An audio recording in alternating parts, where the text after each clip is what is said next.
Long before the Age of Legends, when humanity had only just begun exploring the stars, the Galactic Council judged Earth as one of the weakest civilizations ever admitted into interstellar society. Compared to towering reptilian warlords, telepathic empires, machine intelligences that calculated centuries ahead, and ancient species that had ruled for millions of years, humans seemed insignificant. Their ships were small, their colonies few, and their technology appeared crude.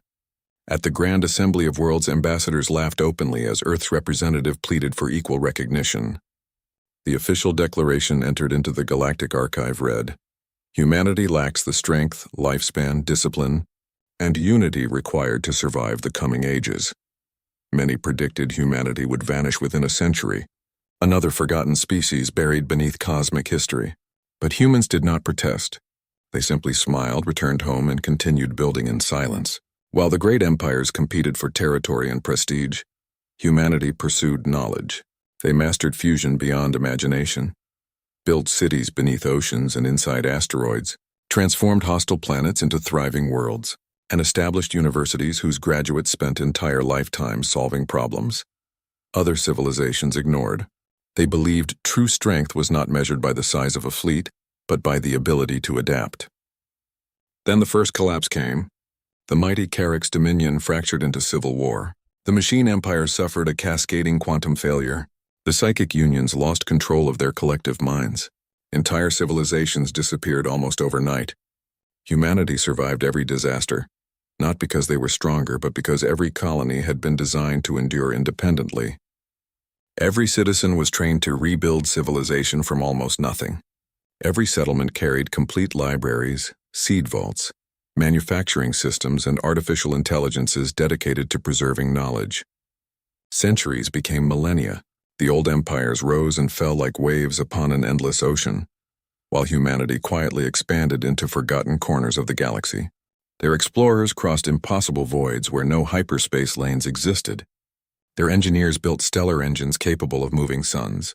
Their scientists learned to fold gravity, weave spacetime, and communicate across galaxies instantly. Yet they still remembered the laughter that had echoed through the Galactic Assembly. 10,000 years passed. Stars shifted. Constellations changed. Entire spiral arms evolved. The descendants of those ancient alien empires became myths themselves. Many younger civilizations had never even heard of Earth, believing humans were an extinct primitive race mentioned only in fragmented records. Then the silence began. One by one, border systems vanished. Ancient observatories detected impossible shadows swallowing stars. Fleets sent to investigate never returned. Worlds that had stood for millions of years disappeared without distress signals. Historians uncovered forbidden archives describing an entity older than galaxies themselves. The Void Sovereigns, cosmic predators that awakened only once every 10,000 years to harvest intelligent life. Panic spread faster than light. The modern Galactic Council assembled every surviving civilization. Their combined fleets numbered in the trillions, armed with weapons capable of shattering planets, yet every battle ended the same way. Entire armadas were erased in seconds. Hope faded as the Void Sovereigns advanced toward the galactic core. During the Council's final emergency session, an ancient archive AI interrupted proceedings. Hidden beneath layers of forgotten encryption was humanity's original membership file. Attached to it was an automated message programmed 10,000 years earlier. It activated only if the Galactic Council ever faced extinction. The message contained a single sentence. "If you are hearing this, remain calm. Humanity is still watching." Before anyone could comprehend its meaning, every communication system in the galaxy synchronized. Unknown signals overrode military networks, civilian broadcasts, and even quantum-entangled communication arrays. Across billions of worlds, the same image appeared. A blue planet orbiting a golden star, unchanged despite 10,000 years. Then came another sight, ships emerging from the darkness between galaxies, vessels so vast that moons drifted within their shadows. They were not fleets in the traditional sense. Each ship was an artificial solar system containing habitats, factories, forests, oceans, and populations greater than entire civilizations. At their center flew a symbol that history had forgotten, the flag of Earth. The flagship, Eternity, transmitted a calm greeting. "This is the United Human Commonwealth. We apologize for our delayed arrival. We were ensuring the enemy revealed its full strength. Every surviving government watched in stunned silence. Humanity had not merely survived. It had evolved beyond comprehension. Over 10,000 years they had explored neighboring galaxies, befriended civilizations beyond the local group, mastered controlled black holes, engineered living stars, and built armor from compressed spacetime itself. They had intentionally hidden their true power, believing that younger civilizations deserved the chance to develop independently. But now that existence itself was threatened, humanity would intervene. The battle that followed entered legend before it even ended. Human fleets bent light into weapons, transformed entire nebulae into defensive shields, and folded dimensions so enemy attacks struck empty universes instead. Soldiers wearing adaptive quantum armor fought beings that had consumed galaxies since before Earth existed. Human commanders predicted enemy movements centuries in advance using probability engines grown from living mathematics. Entire stars were evacuated before they could be destroyed, while planets were moved to safety using gravitational anchors larger than solar systems. Even the void sovereigns, creatures who considered galaxies their hunting grounds, hesitated for the first time. Their oldest leader asked a question never before spoken in cosmic history. "What are you?" Humanity answered with quiet confidence. "We are the species you once declared too weak to survive." The final confrontation lasted only minutes by human calculation, though observers perceived it as days because spacetime itself twisted under the unimaginable energies involved. The void sovereigns fell one after another until their ancient king stood alone before Earth's flagship.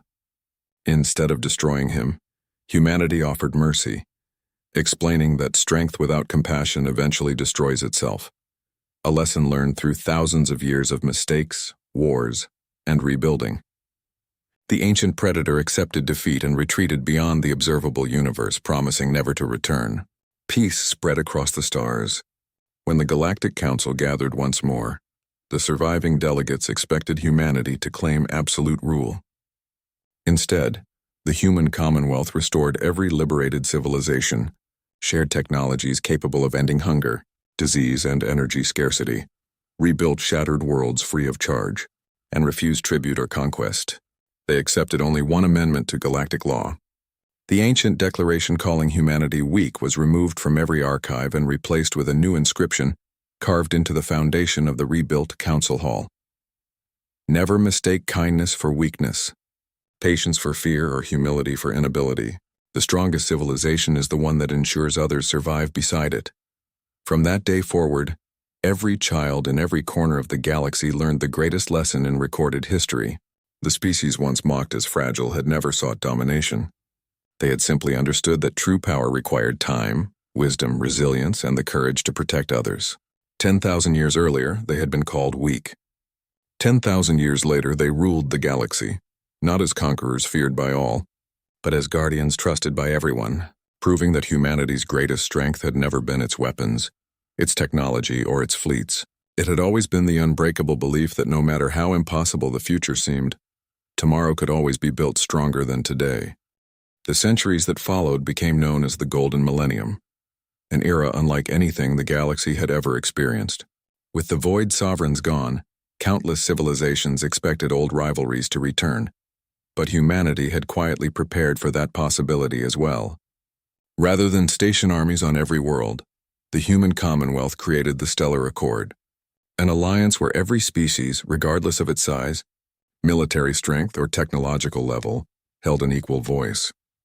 Human fleets disappeared from public view once more, leaving only small diplomatic vessels and engineering ships that traveled from system to system, repairing damaged planets, reigniting dying stars, and restoring ecosystems that had been devastated during the war. Entire nebulae bloomed into gardens of artificial suns, and barren moons became thriving cities where hundreds of species lived together. The younger races often wondered why humans worked so tirelessly for strangers when they could have ruled through fear alone.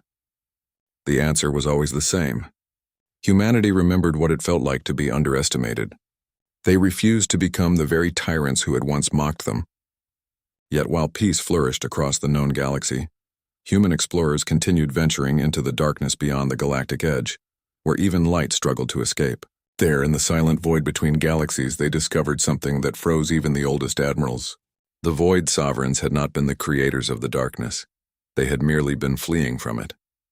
Hidden beyond the observable universe drifted impossible structures larger than galactic clusters, ancient machines that had existed before the first stars were born. Their surfaces were covered in symbols no living language could translate, and inside them slept beings whose heartbeat echoed through space-time itself.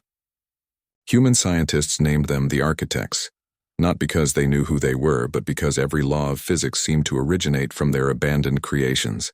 Deep within one of these colossal structures, an expedition uncovered a message encoded in mathematics rather than language.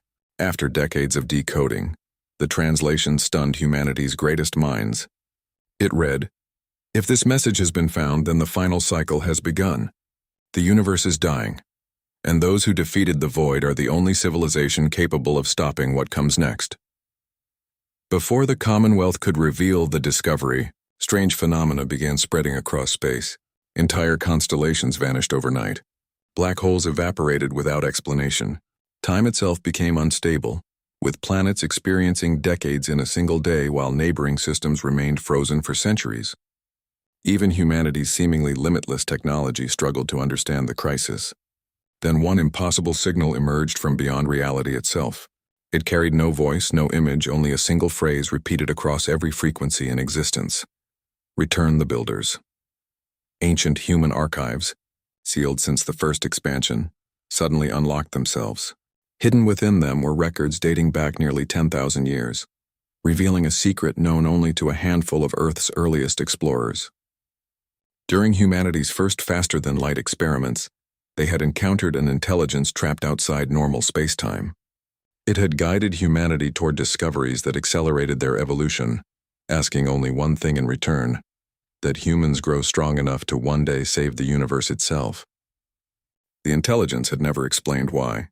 Now, after 10 millennia, humanity finally understood. Every triumph, every hardship, every war survived, every civilization protected, and every lesson learned had been preparing them for a responsibility greater than ruling a galaxy. They had been chosen to defend reality itself. Across billions of worlds, the ancient beacons humanity had secretly built beneath oceans, inside moons, and at the hearts of forgotten stars activated simultaneously.